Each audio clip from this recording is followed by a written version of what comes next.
അപ്പസ്തോല പ്രവർത്തനങ്ങൾ അധ്യായം 1. പരിശുദ്ധാത്മാവിന്റെ വാഗ്ദാനം. അല്ലയോ തെയോഫിലോസ്, യേശു താൻ തിരഞ്ഞെടുത്ത അപ്പസ്തോലന്മാർക്ക് പരിശുദ്ധാത്മാവ് വഴി കൽപ്പന നൽകിയതിനു ശേഷം സ്വർഗത്തിലേക്ക് സംവഹിക്കപ്പെട്ട ദിവസം വരെ പ്രവർത്തിക്കുകയും പഠിപ്പിക്കുകയും ചെയ്ത എല്ലാ കാര്യങ്ങളെയും കുറിച്ച് ആദ്യ ഗ്രന്ഥത്തിൽ ഞാൻ എഴുതിയിട്ടുണ്ടല്ലോ. പീഡാനുഭവത്തിനു ശേഷം 40 ദിവസത്തേക്ക് യേശു അവരുടെ ഇടയിൽ പ്രത്യക്ഷനായി ദൈവരാജ്യത്തെക്കുറിച്ച് പഠിപ്പിച്ചു. അങ്ങനെ അവർക്ക് വേണ്ടത്ര തെളിവ് നൽകിക്കൊണ്ട് ജീവിക്കുന്നതിനായി പ്രത്യക്ഷപ്പെട്ടു. അവൻ അവരോടൊപ്പം ഭക്ഷണത്തിനിരിക്കുമ്പോൾ കൽപ്പിച്ചു, നിങ്ങൾ ജെറുസലേം വിട്ടു പോകരുത്. എന്നിൽ നിന്ന് നിങ്ങൾ കേട്ട പിതാവിന്റെ വാഗ്ദാനം കാത്തിരിക്കുവിൻ. എന്തെന്നാൽ യോഹന്നാൻ വെള്ളം കൊണ്ട് സ്നാനം നൽകി, നിങ്ങളാകട്ടെ ഏറെ താമസിയാതെ പരിശുദ്ധാത്മാവിനാൽ സ്നാനം ഏൽക്കും. യേശുവിന്റെ സ്വർഗാരോഹണം. ഒരുമിച്ച് കൂടിയിരിക്കുമ്പോൾ അവർ അവനോട് ചോദിച്ചു, കർത്താവേ, അവിടുന്ന് ഇസ്രായേലിന് രാജ്യം പുനഃസ്ഥാപിച്ചു നൽകുന്നത് ഇപ്പോഴാണോ?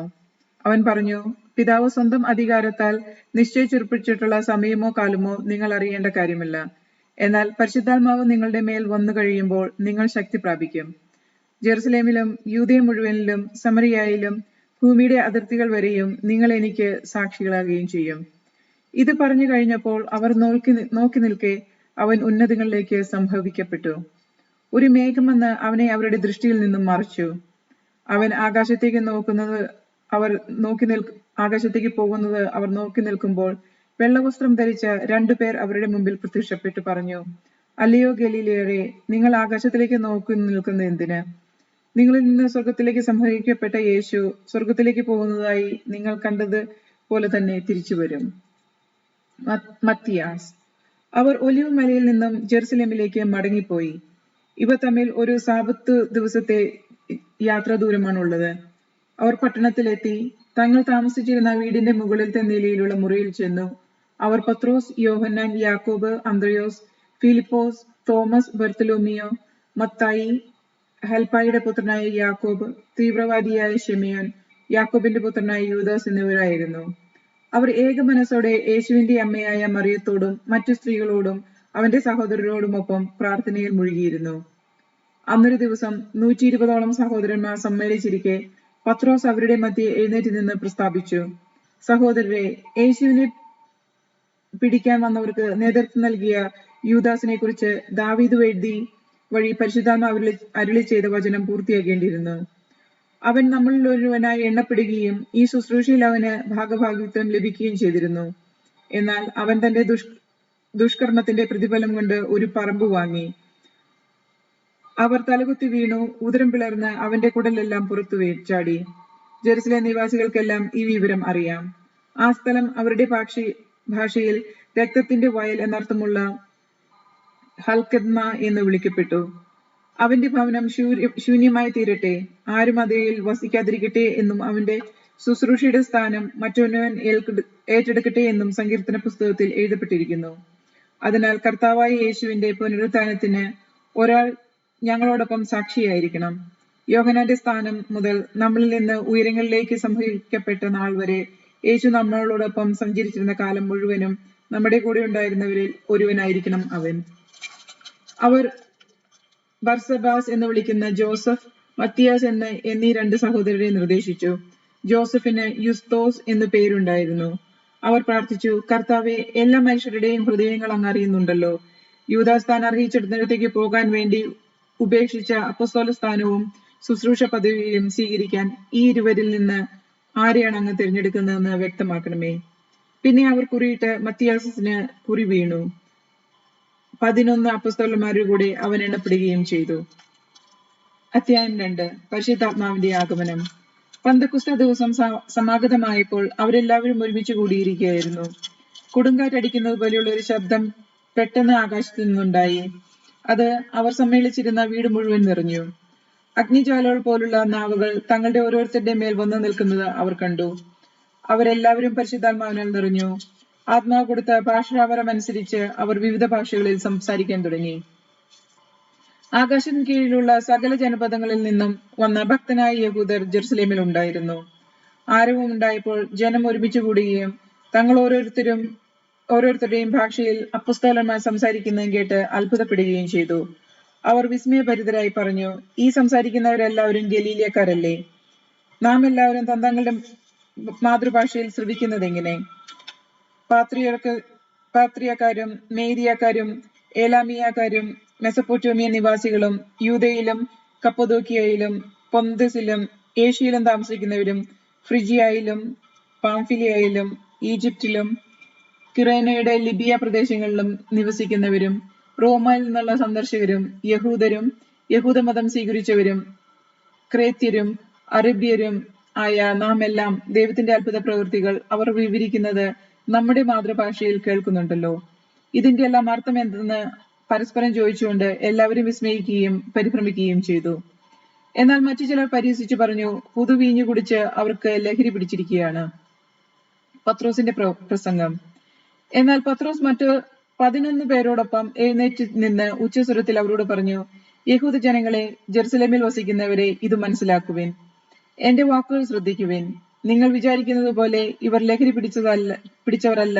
കാരണം ഇപ്പോൾ ദിവസത്തിന്റെ 3 മണിക്കൂറേ ആയിട്ടുള്ളൂ. മറിച്ച് ജോയൽ പ്രവാചകൻ പറഞ്ഞതാണിത്. ദൈവം അരുളി ചെയ്യുന്നു, അവസാന ദിവസങ്ങളിൽ എല്ലാ മനുഷ്യരുടെയും മേൽ എന്റെ ആത്മാവിനെ ഞാൻ വർഷിക്കും. നിങ്ങളുടെ പുത്രന്മാരും പുത്രിമാരും പ്രവചിക്കും. നിങ്ങളുടെ യുവാക്കൾക്ക് ദർശനമുണ്ടാകും. നിങ്ങളുടെ വൃദ്ധന്മാർ സ്വപ്നങ്ങൾ കാണും. എന്റെ ദാസന്മാരുടെയും ദാസിമാരുടെയും മേൽ ഞാൻ എന്റെ ആത്മാവിനെ വർഷിക്കും. അവർ പ്രവചിക്കുകയും ചെയ്യും. ആകാശത്തിൽ അത്ഭുതങ്ങളും ഭൂമിയിൽ അടയാളങ്ങളും ഞാൻ കാണിക്കും. രക്തവും അഗ്നിയും ധൂപപടലവും. കർത്താവിന്റെ മഹനീയവും പ്രകാശപൂർണമായ ദിനം വരുന്നതിന് മുമ്പ് സൂര്യൻ അന്ധകാരമാവുകയും ചന്ദ്രൻ രക്തമായും മാറും. കർത്താവിന്റെ നാമം വിളിച്ചപേക്ഷിക്കുന്നവർ രക്ഷ പ്രാപിക്കും. ഇസ്രായേൽ ജനങ്ങളെ, ഈ വാക്കുകൾ കേൾക്കുവിൻ. നിങ്ങൾക്കറിയാവുന്നതുപോലെ ദൈവം നസറായനായ യേശുവിനെ താൻ അവൻ വഴി നിങ്ങളുടെ ഇടയിൽ പ്രവർത്തിച്ച മഹത്തായ കാര്യങ്ങൾ കൊണ്ടും തന്റെ അത്ഭുത കൃത്യങ്ങൾ കൊണ്ടും അടയാളങ്ങൾ കൊണ്ടും നിങ്ങൾക്ക് സാക്ഷ്യപ്പെടുത്തിയിരിക്കുന്നു. അവൻ ദൈവത്തിന്റെ നിശ്ചിത പദ്ധതിയും പൂർവജ്ഞാനമനുസരിച്ച് നിങ്ങളുടെ കൈകളിൽ ഏൽപ്പിക്കപ്പെട്ടു. അധർമ്മികളുടെ കൈകളാൽ അവനെ നിങ്ങൾ കുരിശിൽ തറച്ചു കൊന്നു. എന്നാൽ ദൈവം അവനെ മൃത്യുപാശയത്തിൽ നിന്നും വിമുക്തനാക്കി ഉയർപ്പിച്ചു. കാരണം അവൻ മരണത്തിന്റെ പിടിയിൽ കഴിയുക അസാധ്യമായിരുന്നു. ദാവീദ് അവനെ കുറിച്ച് പറഞ്ഞിരുന്നു, ഞാൻ കർത്താവിനെ എപ്പോഴും കൺമുമ്പിൽ ദർശിച്ചിരുന്നു. ഞാൻ പതറിപ്പോകാതിരിക്കാൻ അവിടുന്ന് എന്റെ വലതുവശത്തുണ്ട്. എന്റെ ഹൃദയം സന്തോഷിച്ചു, എന്റെ നാവ് സ്തോത്രം ആലപിച്ചു. എന്റെ ശരീരം പ്രത്യാശയിൽ നിവസിക്കും. എന്തെന്നാൽ എന്റെ ആത്മാവിനെ അവിടുന്ന് പാതാളത്തിൽ ഉപേക്ഷിക്കുകയില്ല. അവിടുത്തെ പരിശുദ്ധൻ ജീർണിക്കാൻ അവിടുന്ന് അനുവദിക്കുകയുമില്ല. ജീവന്റെ വഴികൾ അവിടുന്ന് എനിക്ക് കാണിച്ചു തന്നു. തന്റെ സാന്നിധ്യത്താൽ അവിടുന്ന് എന്നെ സന്തോഷഭരിതനാക്കും. സഹോദരരെ, ഗോത്രപിതാവായ ദാവീദിനെ കുറിച്ച് നിങ്ങളോട് ഞാൻ വ്യക്തമായി പറഞ്ഞുകൊള്ളട്ടെ. അവൻ മരിക്കുകയും സംസ്കരിക്കപ്പെടുകയും ചെയ്തു. അവന്റെ ശവകുടീരം ഇന്നും നമ്മുടെ ഇടയിൽ ഉണ്ടല്ലോ. അവൻ പ്രവാചകനായിരുന്നു. തന്റെ അനന്തഗാമികളിൽ ഒരാളെ തന്റെ സിംഹാസനത്തിൽ ഉപവിഷ്ടനാക്കും എന്ന് ദൈവം അവനോട് ചെയ്ത ശബ്ദം അവൻ അറിയുകയും ചെയ്തിരുന്നു. അതുകൊണ്ടാണ് അവൻ പാതാളത്തിൽ ഉപേക്ഷിക്കപ്പെട്ടില്ല. അവന്റെ ശരീരം ജീർണിക്കാൻ ഇടയായതുമില്ല എന്ന് ക്രിസ്തുവിന്റെ പുനരുത്ഥാനത്തെ മുൻകൂട്ടി ദർശിച്ചുകൊണ്ട് അവൻ പറഞ്ഞത്. ആ യേശുവിനെ ദൈവം ഉയർപ്പിച്ചു. ഞങ്ങൾ എല്ലാവരും അതിന് സാക്ഷികളാണ്. ദൈവത്തിന്റെ വലതുഭാഗത്തേക്ക് ഉയർത്തപ്പെടുകയും പിതാവിൽ നിന്ന് പരിശുദ്ധാത്മാവിന്റെ വാഗ്ദാനം സ്വീകരിക്കുകയും ചെയ്ത അവൻ ഈ ആത്മാവിൽ വർഷിച്ചിരിക്കുന്നു. അതാണ് നിങ്ങൾ ഇപ്പോൾ കാണുകയും കേൾക്കുകയും ചെയ്യുന്നത്. ദാവീദ് സ്വർഗത്തിലേക്ക് ആരോഹണം ചെയ്തില്ല എങ്കിലും അവൻ പറയുന്നു, കർത്താവ് എന്റെ കർത്താവിനോട് പറഞ്ഞു, ഞാൻ നിന്റെ ശത്രുക്കളെ നിന്റെ പാദപീഠമാക്കുവോളം നീ എന്റെ വലതുഭാഗത്ത് ഉപവിഷ്ടനാവുക. അതിനാൽ നിങ്ങൾ കുരിശിൽ തറച്ച യേശുവിനെ ദൈവം കർത്താവും ക്രിസ്തുവുമാക്കി ഉയർത്തിയെന്ന് ഇസ്രായേൽ ജനം മുഴുവൻ വ്യക്തമായി അറിയട്ടെ. ആദ്യ ക്രൈസ്തവ സമൂഹം. ഇത് കേട്ടപ്പോൾ അവർ ഹൃദയം നുറുങ്ങി പത്രോസിനോടും മറ്റു അപ്പോസ്തലന്മാരോടും ചോദിച്ചു, സഹോദരന്മാരെ, ഞങ്ങൾ എന്താണ് ചെയ്യേണ്ടത്? പത്രോസ് പറഞ്ഞു, നിങ്ങൾ പശ്ചാത്തപിക്കുവിൻ. പാപമോചനത്തിനായി എല്ലാവരും യേശുക്രിസ്തുവിന്റെ നാമത്തിൽ സ്നാനം സ്വീകരിക്കുവിൻ. പരിശുദ്ധാത്മാവിന്റെ ദാനം നിങ്ങൾക്ക് ലഭിക്കും. ഈ വാഗ്ദാനം നിങ്ങൾക്കും നിങ്ങളുടെ സന്താനങ്ങൾക്കും വിദൂരസ്ഥർക്കും നമ്മുടെ ദൈവമായ കർത്താവ് തന്റെ അടുക്കിലേക്ക് വിളിക്കുന്ന എല്ലാവർക്കും ഉള്ളതാണ്. അവൻ മറ്റു പല വചനങ്ങളാലും അവർക്ക് സാക്ഷ്യം നൽകുകയും ഈ ദുഷ്ട തലമുറയിൽ നിന്ന് നിങ്ങളെ തന്നെ രക്ഷിക്കുവിനെന്ന് ഉപദേശിക്കുകയും ചെയ്തു. അവന്റെ വചനം ശ്രവിച്ചവർ സ്നാനം സ്വീകരിച്ചു. ആ ദിവസം തന്നെ 3000-ഓളം ആളുകൾ അവരോട് ചേർന്നു. അവർ അപ്പോസ്തലന്മാരുടെ പ്രബോധനം, കൂട്ടായ്മ, അപ്പം മുറിക്കൽ, പ്രാർത്ഥന എന്നിവയിൽ സദാ താല്പര്യപൂർവ്വം പങ്കുചേർന്നു. എല്ലാവരിലും ഭീതി ഉളവായി. അപ്പോസ്തലന്മാർ വഴി പല അത്ഭുതങ്ങളും അടയാളങ്ങളും സംഭവിച്ചു. വിശ്വസിച്ചവർ എല്ലാവരും ഒറ്റ സമൂഹമാവുകയും തങ്ങൾക്കുണ്ടായിരുന്നതെല്ലാം പൊതുവായി കരുതുകയും ചെയ്തു. അവർ തങ്ങളുടെ സ്വത്തുക്കളും വസ്തുവകകളും വിറ്റ് ആവശ്യാനുസരണം എല്ലാവർക്കുമായി വീതിച്ചു. അവർ ഏക മനസ്സോടെ താല്പര്യപൂർവ്വം അനുദിനം ദേവാലയത്തിൽ ഒരുമിച്ച് കൂടുകയും ഭവനം തോറും അപ്പം മുറിക്കുകയും ഹൃദയലാളിത്യത്തോടും ആഹ്ലാദത്തോടും കൂടെ ഭക്ഷണത്തിൽ പങ്കുചേരുകയും ചെയ്തിരുന്നു. അവർ ദൈവത്തെ സ്തുതിക്കുകയും എല്ലാ മനുഷ്യരുടെയും സംപ്രീതിക്ക് പാത്രമാവുകയും ചെയ്തു. രക്ഷ പ്രാപിക്കുന്നതുവരെ കർത്താവ് അവരുടെ ഗണത്തിൽ പ്രതിദിനം ചേർത്തുകൊണ്ടിരുന്നു. മുടന്തിന് സൗഖ്യം. അധ്യായം 3. ഒരു ദിവസം 9-ാം മണിക്കൂറിലെ പ്രാർത്ഥനയ്ക്കും പത്രോസും യോഹന്നാനും ദേവാലയത്തിലേക്ക് പോവുകയായിരുന്നു. ജന്മന മുടന്തനായ ഒരാളെ എടുത്തുകൊണ്ട് ചിലർ അവിടെ എത്തി. ദേവാലയത്തിൽ പ്രവേശിക്കുന്നവരോട് ഭിക്ഷ യാചിക്കുന്നതിനായി സുന്ദര കവാടം എന്ന് വിളിക്കപ്പെടുന്ന ദേവാലയ വാതിക്കൽ അവനെ കിടത്തുക പതിവായിരുന്നു. പത്രോസും യോഹന്നാനും ദേവാലയത്തിലേക്ക് പ്രവേശിക്കുന്നത് കണ്ട് അവൻ അവരോട് ഭിക്ഷ യാചിച്ചു. പത്രോസ് യോഹന്നാനോടൊപ്പം അവനെ സൂക്ഷിച്ചു നോക്കിക്കൊണ്ട് പറഞ്ഞു, ഞങ്ങളുടെ നേരെ നോക്കുക. എങ്കിലും അവരുടെ പക്കൽ നിന്ന് എന്തെങ്കിലും കിട്ടുമെന്ന് പ്രതീക്ഷിച്ച് അവൻ നോക്കി. പത്രോസ് പറഞ്ഞു, വെള്ളിയോ സ്വർണമോ എന്റെ കയ്യിലില്ല. എനിക്കുള്ളത് ഞാൻ നിനക്ക് തരുന്നു. നസ്രായനായ യേശുക്രിസ്തുവിന്റെ നാമത്തിൽ എഴുന്നേറ്റ് നടക്കുക. പത്രോസ് വലതു കൈക്ക് പിടിച്ച് അവനെ എഴുന്നേൽപ്പിച്ചു. ഉടനെ തന്നെ അവന്റെ പാദങ്ങളും കണങ്കാലുകളും ബലം പ്രാപിച്ചു. അവൻ ചാടി എഴുന്നേറ്റ് നടന്നും കുതിച്ചു ചാടിയും ദൈവത്തെ സ്തുതിച്ചുകൊണ്ട് അവൻ അവരോടൊപ്പം ദേവാലയത്തിൽ പ്രവേശിച്ചു. അവൻ നടക്കുന്നതും ദൈവത്തെ സ്തുതിക്കുന്നതുമെല്ലാം ജനം കണ്ടു. ദേവാലയത്തിന്റെ സുന്ദര കവാടത്തിൽ ഭിക്ഷ യാചിച്ചുകൊണ്ടിരുന്നവനാണ് അവനെന്ന് മനസ്സിലായി. അവന് സംഭവിച്ച കാര്യങ്ങളെക്കുറിച്ച് അവർ അത്ഭുതസ്തബ്ധരായി. പത്രോസിന്റെ പ്രസംഗം. അവർ പത്രോസിനെയും യോഹന്നാനെയും വിട്ടുമാറാതെ നിൽക്കുന്നത് കണ്ടപ്പോൾ എല്ലാവരും ആശ്ചര്യപ്പെട്ട് സോളമന്റെ മണ്ഡപത്തിൽ അവരുടെ അടുത്തേക്ക് ഓടിക്കൂടി. ഇത് കണ്ട പത്രോസ് അവരോട് പറഞ്ഞു, ഇസ്രായേൽ ജനമേ, നിങ്ങൾ എന്തിന് ഇതിൽ അത്ഭുതപ്പെടുന്നു? ഞങ്ങൾ സ്വന്തം ശക്തിയോ സുകൃതമോ കൊണ്ട് ഇവന് നടക്കാൻ കഴിവ് കൊടുത്തുവെന്ന മട്ടിൽ ഞങ്ങളെ സൂക്ഷിച്ചു നോക്കുന്നത് എന്തിന്? അബ്രാഹത്തിന്റെയും ഇസ്ഹാക്കിന്റെയും യാക്കോബിന്റെയും ദൈവം, നമ്മുടെ പിതാക്കന്മാരുടെ ദൈവം തന്റെ ദാസനായ യേശുവിനെ മഹത്വപ്പെടുത്തിയിരിക്കുന്നു. പീലാത്തോസ് അവനെ വിട്ടയക്കാൻ തീരുമാനിച്ചിട്ടും അവന്റെ മുമ്പിൽ വെച്ച് നിങ്ങൾ അവനെ തള്ളിപ്പറഞ്ഞു. പരിശുദ്ധനും നീതിമാനുമായ അവനെ നിങ്ങൾ നിരാകരിച്ചു. പകരം ഒരു കൊലപാതകയെ വിട്ടുകിട്ടാൻ അപേക്ഷിച്ചു. ജീവന്റെ നാഥനെ നിങ്ങൾ വധിച്ചു. എന്നാൽ ദൈവം അവനെ മരിച്ചവരിൽ നിന്ന് ഉയർപ്പിച്ചു. അതിന് ഞങ്ങൾ സാക്ഷികളാണ്. അവന്റെ നാമത്തിലുള്ള വിശ്വാസം മൂലം അവന്റെ നാമമാണ് നിങ്ങൾ കാണുകയും അറിയുകയും ചെയ്യുന്ന ഈ മനുഷ്യനെ സുഖപ്പെടുത്തിയത്. അവനുള്ള വിശ്വാസമാണ് നിങ്ങളുടെ മുമ്പിൽ വെച്ച് ഈ മനുഷ്യന് പൂർണ്ണ ആരോഗ്യം പ്രദാനം ചെയ്തത്. സഹോദരരെ, നിങ്ങളുടെ നേതാക്കന്മാരെ പോലെ തന്നെ നിങ്ങളും അജ്ഞത മൂലമാണ് ഇങ്ങനെ പ്രവർത്തിച്ചതെന്ന് എനിക്കറിയാം. എന്നാൽ തന്റെ അഭിഷിക്തൻ ഇതെല്ലാം സഹിക്കണമെന്നും പ്രവാചകന്മാർ വഴി ദൈവം മുൻകൂട്ടി അരുളി ചെയ്തത് അവിടുന്ന് ഇങ്ങനെ പൂർത്തിയാക്കി. അതിനാൽ നിങ്ങളുടെ പാപങ്ങൾ മായിച്ചു കളയാൻ പശ്ചാത്തപിച്ച് ദൈവത്തിലേക്ക് തിരിയുവിൻ. നിങ്ങൾക്ക് കർത്താവിന്റെ സന്നിധിയിൽ നിന്ന് സമാശ്വാസത്തിന്റെ കാലം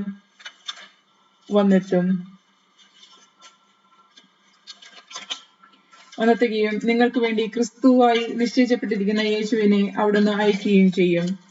ആദ്യം മുതൽ തന്റെ വിശുദ്ധ പ്രവാചകന്മാർ വഴി ദൈവം അരുളി ചെയ്തതുപോലെ സകലത്തിന്റെയും പുനഃസ്ഥാപനം കാലം വരെ സ്വർഗം അവനെ സ്വീകരിക്കേണ്ടിയിരുന്നു. മോശെ ഇപ്രകാരം പറഞ്ഞു, ദൈവമായ കർത്താവ് നിങ്ങൾക്കായി നിങ്ങളുടെ സഹോദരന്മാരുടെ ഇടയിൽ നിന്ന് എന്നെ പോലെ ഒരു പ്രവാചകനെ ഉയർത്തും. അവൻ നിങ്ങളോട് പറയുന്നതെല്ലാം നിങ്ങൾ കേൾക്കണം. ആ പ്രവാചകന്റെ പേര് വാക്കു കേൾക്കാത്തവരെല്ലാം ജനത്തിന്റെ ഇടയിൽ നിന്ന് പൂർണ്ണമായി വിച്ഛേദിക്കപ്പെടും. സാമ്യുവലും തുടർന്നുണ്ട പ്രവാചകന്മാരെല്ലാം ഈ ദിവസത്തെപ്പറ്റി പ്രഖ്യാപിച്ചിട്ടുണ്ട്. നിങ്ങൾ പ്രവാചകന്മാരുടെയും നമ്മുടെ പിതാക്കന്മാരുടെ ദൈവം ചെയ്ത ഉടമ്പടിയുടെയും സന്തതികളാണ്. അവിടുന്ന് അബ്രാഹത്തോട് അരുളി ചെയ്തു, ഭൂമിയിലെ എല്ലാ കുടുംബങ്ങളും നിന്റെ സന്തതികൾ വഴി അനുഗ്രഹീതമാകും. ദൈവം തന്റെ ദാസനെ ഉയർപ്പിച്ച് ആദ്യം നിങ്ങളുടെ അടുക്കലേക്കാണ് നിയോഗിച്ചയച്ചത്. നിങ്ങൾ ഓരോരുത്തരും ദുഷ്ടതയിൽ നിന്ന് പിന്തിരിപ്പിച്ച് അനുഗ്രഹിക്കാൻ വേണ്ടിയാണത്. അധ്യായം 4. പത്രോസും യോഹന്നാനും സംഘത്തിന്റെ മുമ്പിൽ. അവർ ജനത്തോട് പ്രസംഗിച്ചുകൊണ്ടിരുന്നപ്പോൾ പുരോഹിതന്മാരും ദേവാലയത്തിലെ സേനാധിപരും സമുദായക്കാരും അവർക്കെതിരെ ചെന്നു. അവർ ജനത്തെ പ്രബോധിപ്പിക്കുകയും മരിച്ചവരുടെ ഉത്ഥാനത്തെക്കുറിച്ച് യേശുവിനെ ആധാരമാക്കി പ്രഘോഷിക്കുകയും ചെയ്തിരുന്നതിനാൽ ഇക്കൂട്ടർ വളരെ അസ്വസ്ഥരായിരുന്നു. അവർ അവനെ പിടികൂടി സന്ധ്യയായതുകൊണ്ട് അടുത്ത ദിവസം വരെ കാരാഗൃഹത്തിൽ സൂക്ഷിച്ചു. അവരുടെ വചനം കേട്ടവരിൽ അനേകർ വിശ്വസിച്ചു. അവരുടെ സംഖ്യ 5000-ഓളമായി. പിറ്റേ ദിവസം അധികാരികളും ജനപ്രമാണികളും നിയമജ്ഞരും ജെറുസലേമിൽ സമ്മേളിച്ചു. പ്രധാന പുരോഹിതൻ അന്നാസും കയ്യഫാസും യോഹന്നാനും അലക്സാണ്ടറും പ്രധാന പുരോഹിതന്റെ കുലത്തിൽപ്പെട്ട എല്ലാവരും അവിടെ ഉണ്ടായിരുന്നു. അപ്പസ്തോലന്മാരെ അവർ തങ്ങളുടെ മധ്യത്തിൽ നിർത്തി ഇങ്ങനെ ചോദിച്ചു, എന്തധികാരത്തിലാണ് അഥവാ ആരുടെ നാമത്തിലാണ് നിങ്ങൾ ഇത് പ്രവർത്തിച്ചത്?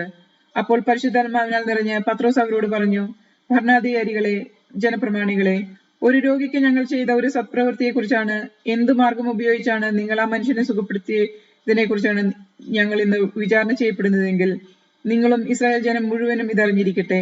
നിങ്ങൾ കുരിശിൽ തറച്ചു കൊല്ലുകയും മരിച്ചവരിൽ നിന്ന് ദൈവം ഉയർപ്പിക്കുകയും ചെയ്ത നസറായനായ യേശുക്രിസ്തുവിന്റെ നാമത്തിലാണ് ഈ മനുഷ്യൻ സുഖം പ്രാപിച്ച് നിങ്ങളുടെ മുമ്പിൽ നിൽക്കുന്നത്. വീട്ടുപണിക്കാരായ നിങ്ങൾ തള്ളിക്കളഞ്ഞ കല്ല് മൂലക്കല്ലായി തീർന്നു. ആ കല്ലാണ് യേശു. മറ്റാരിലും രക്ഷയില്ല. ആകാശത്തിന് കീഴെ മനുഷ്യരുടെ ഇടയിൽ നമുക്ക് രക്ഷയ്ക്ക് വേണ്ടി മറ്റൊരു നാമവും നൽകപ്പെട്ടിട്ടില്ല. പത്രോസിന്റെയും യോഹന്നാന്റെയും ധൈര്യം കാണുകയും അവർ വിദ്യാവിഹീനരായ സാധാരണ മനുഷ്യരാണെന്ന് മനസ്സിലാക്കുകയും ചെയ്തപ്പോൾ അവർ അത്ഭുതപ്പെട്ടു. അവർ യേശുവിനോട് കൂടെ ഉണ്ടായിരുന്നവരാണെന്ന് ഗ്രഹിക്കുകയും ചെയ്തു. എന്നാൽ സുഖം പ്രാപിച്ച മനുഷ്യൻ അവരുടെ സമീപത്ത് നിൽക്കുന്ന കണ്ടതിനാൽ എന്തെങ്കിലും എതിർത്ത് പറയാൻ അവർക്ക് കഴിഞ്ഞില്ല. അതുകൊണ്ട് സംഘത്തിൽ നിന്ന് പുറത്തു പോകാൻ അവരോട് കൽപ്പിച്ചതിനു ശേഷം അവർ പരസ്പരം ആലോചിച്ചു, ഈ മനുഷ്യരോട് നാം എന്താണ് ചെയ്യുക? ഇവർ വഴി ശ്രദ്ധേയമായ ഒരു അടയാളം സംഭവിച്ചിരിക്കുന്നു എന്നത് ജെറുസലേം നിവാസികൾക്കെല്ലാം വ്യക്തമായി അറിയാം. അത് നിഷേധിക്കാൻ നമുക്ക് സാധ്യമല്ല. എന്നാൽ ഇത് ജനങ്ങളുടെ ഇടയിൽ കൂടുതൽ പ്രചരിക്കാതിരിക്കാൻ ഈ നാമത്തിൽ ഇനി ആരോടും സംസാരിക്കരുതെന്ന് നമുക്ക് അവരെ താക്കീത് ചെയ്യാം. അവർ അവരെ വിളിച്ച് യേശുവിന്റെ നാമത്തിൽ യാതൊന്നും സംസാരിക്കുകയോ പഠിപ്പിക്കുകയോ അരുതെന്ന് കൽപ്പിച്ചു. പത്രോസും യോഹന്നാനും അവരോട് മറുപടി പറഞ്ഞു, ദൈവത്തെക്കാൾ ഉപരി നിങ്ങളെ അനുസരിക്കുന്നത് ദൈവസന്നിധിയിൽ ന്യായമോ? നിങ്ങൾ തന്നെ വിധിക്കുവിൻ. എന്തെന്നാൽ ഞങ്ങൾ കാണുകയും കേൾക്കുകയും ചെയ്ത കാര്യത്തെക്കുറിച്ച് സംസാരിക്കാതിരിക്കാൻ ഞങ്ങൾക്ക് സാധ്യമല്ല. അവർ അവരെ കൂടുതൽ ഭീഷണിപ്പെടുത്തി വിട്ടയച്ചു. അവരെ ശിക്ഷിക്കാൻ ഒരു മാർഗവും കണ്ടില്ല, കാരണം ജനത്തെ അവർ ഭയപ്പെട്ടു. എന്തെന്നാൽ അവിടെ ഉണ്ടായിരുന്ന സംഭവത്തെക്കുറിച്ച് എല്ലാവരും ദൈവത്തെ സ്തുതിച്ചുകൊണ്ടിരുന്നു. അത്ഭുതകരമായ രോഗശാന്തി ലഭിച്ച മനുഷ്യന് 40-ലേറെ വയസ്സുണ്ടായിരുന്നു. വിശ്വാസികൾ ധൈര്യത്തിനായി പ്രാർത്ഥിക്കുന്നു. മോചിതനായ അവർ സമൂഹത്തിലെത്തി പുരോഹിത പ്രമുഖന്മാരും ജനപ്രമാണികളും പറഞ്ഞ കാര്യങ്ങൾ അവരെ അറിയിച്ചു. അത് കേട്ടപ്പോൾ അവർ ഏക മനസ്സോടെ ഉച്ചത്തിൽ ദൈവത്തോട് അപേക്ഷിച്ചു, നാഥ, ആകാശത്തിന്റെയും ഭൂമിയുടെയും സമുദ്രത്തിന്റെയും അവയിലുള്ള സകലതിന്റെയും സൃഷ്ടാവേ, ഞങ്ങളുടെ പിതാവും അവിടുത്തെ ദാസനുമായ ദാവീദിന്റെ അധരത്തിലൂടെ പരിശുദ്ധാത്മാവ് മുഖേന അവിടുന്ന് ഇപ്രകാരം അരുളി ചെയ്തിട്ടുണ്ടല്ലോ, വിജാതീയർ രോഷാകുലരാകുന്നത് എന്തിന്? ജനങ്ങൾ വ്യർത്ഥമായ കാര്യങ്ങൾ വിഭാവനം ചെയ്യുന്നത് എന്തിന്? കർത്താവിനും അവിടുത്തെ അഭിഷക്തിനുമെതിരായി ഭൂമിയിലെ രാജാക്കന്മാർ അണിനിരക്കുകയും അധികാരികൾ ഒരുമിച്ച് കൂടുകയും ചെയ്തു. അവിടുന്ന് അഭിഷേകം ചെയ്ത അവിടുത്തെ പരിശുദ്ധദാസനായ യേശുവിനെതിരെ ഹെരോദോസും പന്തിയോസ് പിലാത്തോസും വിജാതീയരോടും ഇസ്രായേൽ ജനതയോടുമൊപ്പം സത്യമായും ഈ നഗരത്തിൽ ഒരുമിച്ച് കൂടി. അവിടുത്തെ ശക്തിയും ഹിതവും അനുസരിച്ച് നിശ്ചയിക്കുന്ന കാര്യങ്ങൾ നിറവേറ്റുന്നതിന് വേണ്ടിയാണ് അവർ ഇപ്രകാരം ചെയ്തത്. അതിനാൽ കർത്താവെ, അവരുടെ ഭീഷണികളെ അവിടുന്ന് ശ്രദ്ധിക്കണമേ. അവിടുത്തെ പരിശുദ്ധദാസനായ യേശുവിന്റെ നാമത്തിൽ രോഗശാന്തിയും അടയാളങ്ങളും അത്ഭുതങ്ങളും സംഭവിക്കുന്നതിനായി അവിടുത്തെ കൈകൾ നീട്ടണമേ. അവിടുത്തെ വചനം പൂർണ്ണ ധൈര്യത്തോടെ പ്രസംഗിക്കാൻ ഈ ദാസരെ അനുഗ്രഹിക്കണമേ. പ്രാർത്ഥന കഴിഞ്ഞപ്പോൾ അവർ സമ്മേളിച്ചിരുന്ന സ്ഥലം കുലുങ്ങി. അവരെല്ലാവരും പരിശുദ്ധാത്മാവിനാൽ പൂരിതരായി ദൈവവചനം ധൈര്യപൂർവ്വം പ്രസംഗിച്ചു. വിശ്വാസികളുടെ കൂട്ടായ്മ. വിശ്വാസികളുടെ സമൂഹം ഒരു ഹൃദയവും ഒരാത്മാവുമായിരുന്നു. ആരും അവരുടെ വസ്തുക്കൾ സ്വന്തമെന്ന് അവകാശപ്പെട്ടില്ല. എല്ലാം പൊതുസ്വത്തായിരുന്നു. അപ്പോസ്തലന്മാർ കർത്താവായ യേശുവിന്റെ പുനരുത്ഥാനത്തിന് വലിയ ശക്തിയോടെ സാക്ഷ്യം നൽകി. അവരുടെ മേൽ കൃപാവരം സമൃദ്ധമായി ഉണ്ടായിരുന്നു. അവരുടെ ഇടയിൽ ദരിദ്രം അനുഭവിക്കുന്നവർ ആരും ഉണ്ടായിരുന്നില്ല.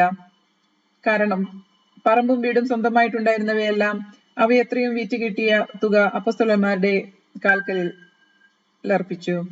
അത് ഓരോരുത്തർക്കും ആവശ്യമനുസരിച്ച് വിതരണം ചെയ്തു. ബർന്നബാസ് എന്ന അപരനാമത്തിൽ അപ്പോസ്തലൻ വിളിച്ചിരുന്നവനും, ഈ വാക്കിന്റെ അർത്ഥം ആശ്വാസപുത്രൻ എന്നാണ്, സൈപ്രസ് സ്വദേശിയും ലേവായനുമായ ജോസഫ് തന്റെ വയൽ വിറ്റുകിട്ടിയ പണം അപ്പോസ്തലന്മാരുടെ കാൽക്കൽ അർപ്പിച്ചു. അനനിയാസും സഫീറായും. അനനിയാസ് എന്നൊരാളും അവന്റെ ഭാര്യ സഫീറായും കൂടെ തങ്ങളുടെ പറമ്പ് വിറ്റു. വിലയുടെ ഒരു ഭാഗം അവൻ ഭാര്യയുടെ അറിവോടെ മാറ്റിവെച്ചു.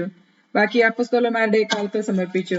പത്രോസ് ചോദിച്ചു, അനനിയാസെ, പരിശുദ്ധാത്മാവിനെ വഞ്ചിക്കാനും പറമ്പിന്റെ വിലയുടെ ഒരംശം മാറ്റിവെക്കാനും സാത്താൻ നിന്റെ ഹൃദയത്തെ പ്രേരിപ്പിച്ചതെന്ത്? പറമ്പ് നിന്റെ സ്വന്തമായിരുന്നില്ലേ? വിറ്റ് കിട്ടിയതും നിന്റെ അധീനതയിലായിരുന്നില്ലേ? ഈ പ്രവൃത്തി ചെയ്യാൻ നിന്നെ പ്രേരിപ്പിച്ചത് എന്താണ്? നീ വ്യാജം പറഞ്ഞത് മനുഷ്യനോടല്ല, ദൈവത്തോടാണ്. ഈ വാക്ക് കേട്ട ഉടനെ അനനിയാസ് നിലത്ത് വീണു മരിച്ചു. ഇത് കേട്ടവരെല്ലാവരും ഭയവിഹുലരായി. ചെറുപ്പക്കാർ അവനെ വസ്ത്രത്തിൽ പൊതിഞ്ഞ് പുറത്തു കൊണ്ടുപോയി സംസ്കരിച്ചു. ഏകദേശം 3 മണിക്കൂർ കഴിഞ്ഞ് അവന്റെ ഭാര്യയും വന്നു. നടന്നതൊന്നും അവൾ അറിഞ്ഞിരുന്നില്ല. പത്രോസ് അവളോട് ചോദിച്ചു, ഈ തുകയ്ക്ക് തന്നെയാണോ നിങ്ങൾ പറമ്പ് വിറ്റത് എന്ന് എന്നോട് പറയുക. അവൾ പറഞ്ഞു, അതെ, ഈ തുകയ്ക്ക് തന്നെ. അപ്പോൾ പത്രോസ് പറഞ്ഞു, കർത്താവിന്റെ ആത്മാവിനെ പരീക്ഷിക്കാൻ നിങ്ങൾ ഒത്തുചേർന്നതെന്ത്? ഇതാ, നിന്റെ ഭർത്താവിനെ സംസ്കരിച്ചവരുടെ കാലച്ച വാതിലിന് പുറത്ത് കേൾക്കാം. അവർ നിന്നെയും കൊണ്ടുപോകും. തൽക്ഷണം അവൾ അവന്റെ കാൽക്കൽ വീണു മരിച്ചു. ചെറുപ്പക്കാർ അകത്ത് പ്രവേശിച്ചപ്പോൾ അവൾ മരിച്ചു കിടക്കുന്നത് കണ്ടു. അവർ അവളെ എടുത്തുകൊണ്ടുപോയി ഭർത്താവിന് സമീപം സംസ്കരിച്ചു. സഭ മുഴുവനിലും ഇത് കേട്ട എല്ലാവരിലും വലിയ ഭയമുണ്ടായി. അത്ഭുതങ്ങളും അടയാളങ്ങളും.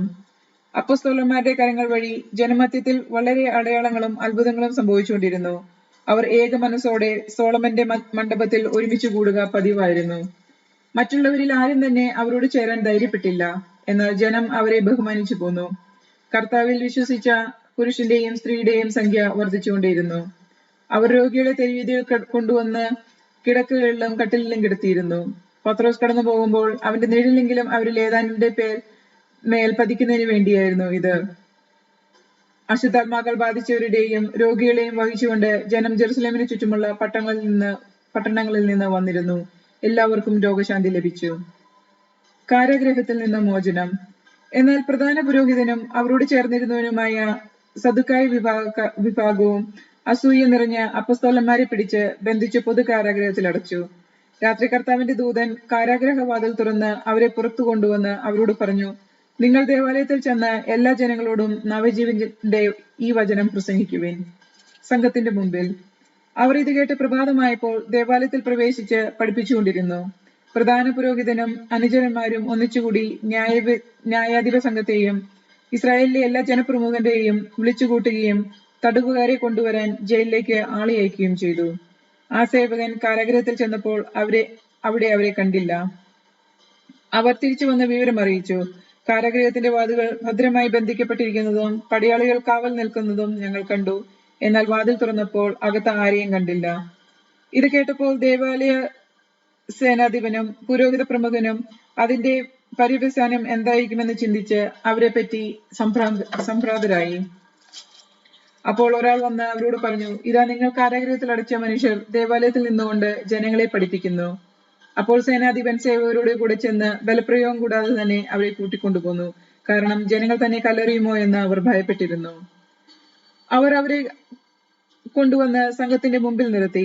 പ്രധാന പുരോഹിതൻ അവരോട് പറഞ്ഞു, ഈ നാമത്തിൽ പഠിപ്പിക്കരുതെന്ന് ഞാൻ കർശനമായി കൽപ്പിച്ചിട്ടുള്ളതാണല്ലോ. എന്നിട്ട് നിങ്ങൾ നിങ്ങളുടെ പ്രബോധനം കൊണ്ട് ജെറുസലേം നിറച്ചിരിക്കുന്നു. ഈ മനുഷ്യന്റെ രക്തം ഞങ്ങളുടെ മേൽ ആരോപിക്കാൻ നിങ്ങൾ ഉദ്യമിക്കുകയും ചെയ്യുന്നു. പത്രോസും അപ്പസ്തോലരും പ്രതിവചിച്ചു, മനുഷ്യരെക്കാൾ ദൈവത്തെയാണ് അനുസരിക്കേണ്ടത്. നിങ്ങൾ മരത്തിൽ തൂക്കിക്കൊന്ന യേശുവിനെ ഞങ്ങളുടെ പിതാക്കന്മാരുടെ ദൈവം ഉയർപ്പിച്ചു. ഇസ്രായേലിന് അനുതാപവും പാമോചനയും നൽകാൻ ദൈവം അവനെ നാഥനും രക്ഷകനുമായി തന്റെ വലതുഭാഗത്തേക്ക് ഉയർത്തി. ഈ സംഭവങ്ങൾക്ക് ഞങ്ങൾ സാക്ഷികളാണ്. തന്നെ അനുസരിക്കുന്നവർക്ക് ദൈവം പ്രദാനം ചെയ്യുന്ന പരിശുദ്ധാത്മാവ് ഇതിന് സാക്ഷിയാണ്. ഗമാലിയേൽ ഇടപെടുന്നു. ഇത് കേട്ടപ്പോൾ അവർ ക്ഷുഭിതരാകുകയും അപ്പസ്തോലന്മാരെ വധിക്കാൻ ആഗ്രഹിക്കുകയും ചെയ്തു.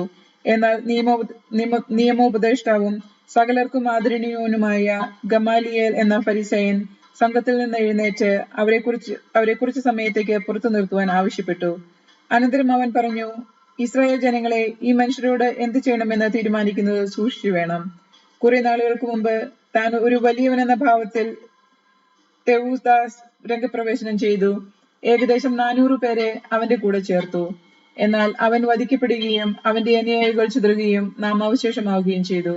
അനന്തരം കാനേഷുമാരിയുടെ കാലത്ത് ഗലീലിയക്കാരനായ യൂദാസ് പ്രത്യക്ഷപ്പെട്ട് കുറെ പേരെ ആകർഷിച്ച് അനുയായികളാക്കി. അവനും നശിച്ചുപോയി. അനുയായികൾ തൂത്തെറിയപ്പെടുകയും ചെയ്തു.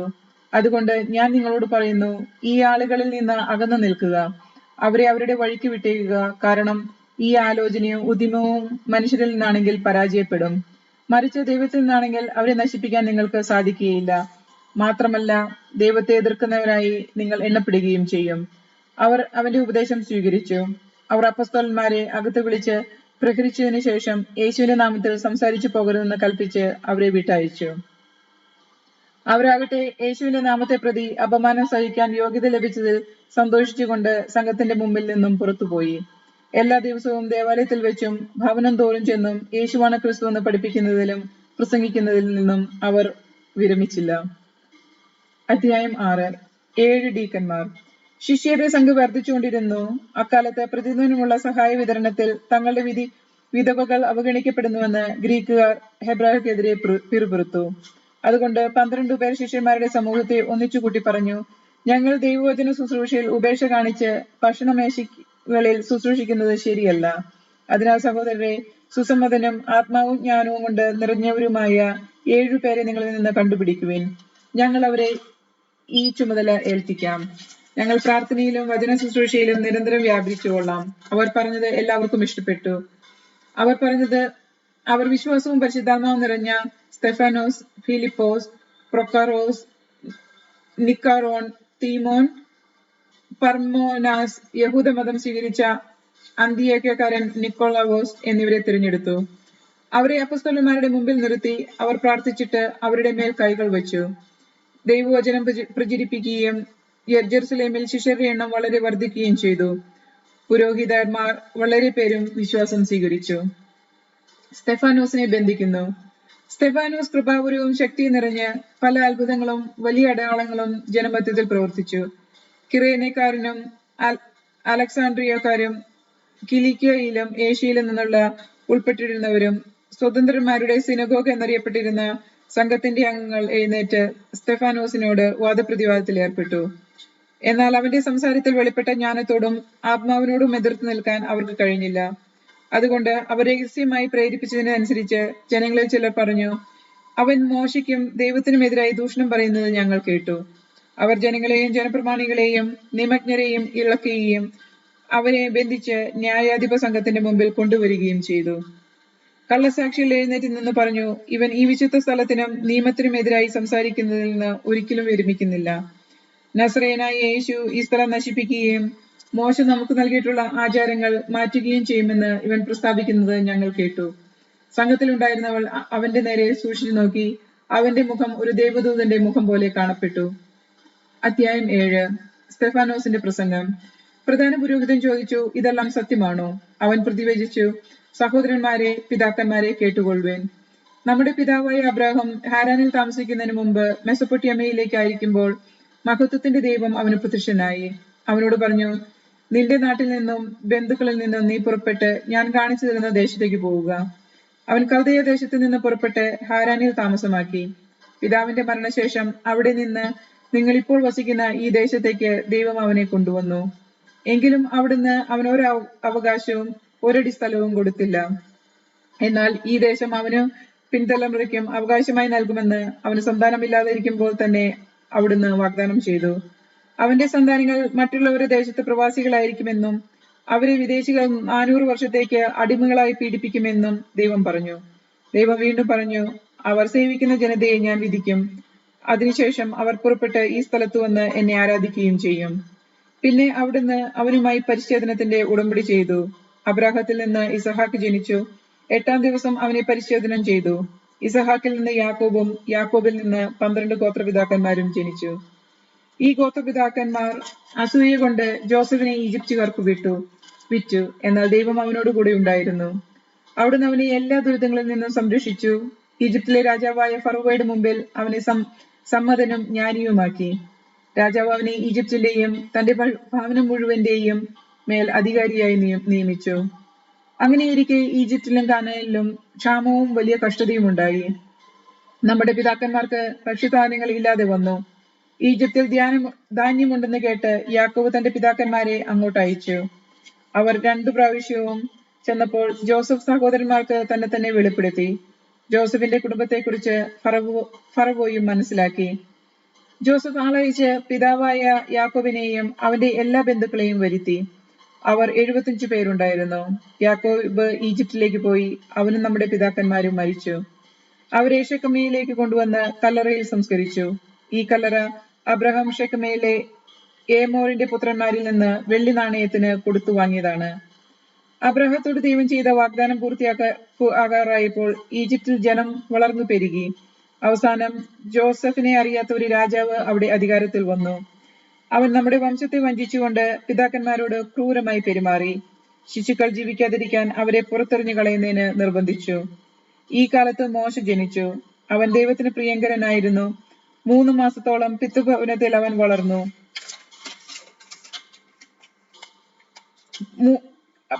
പുറത്തെറിയപ്പെട്ട അവനെ ഫറവോയുടെ പുത്രി എടുത്ത് സ്വന്തം മകനായി വളർത്തി. ഈജിപ്തുകാരുടെ എല്ലാ വിജ്ഞാനവും മോശ നേടി. വാക്കിലും പ്രവൃത്തിയിലും അവൻ കരുത്തുറ്റവനായിരുന്നു.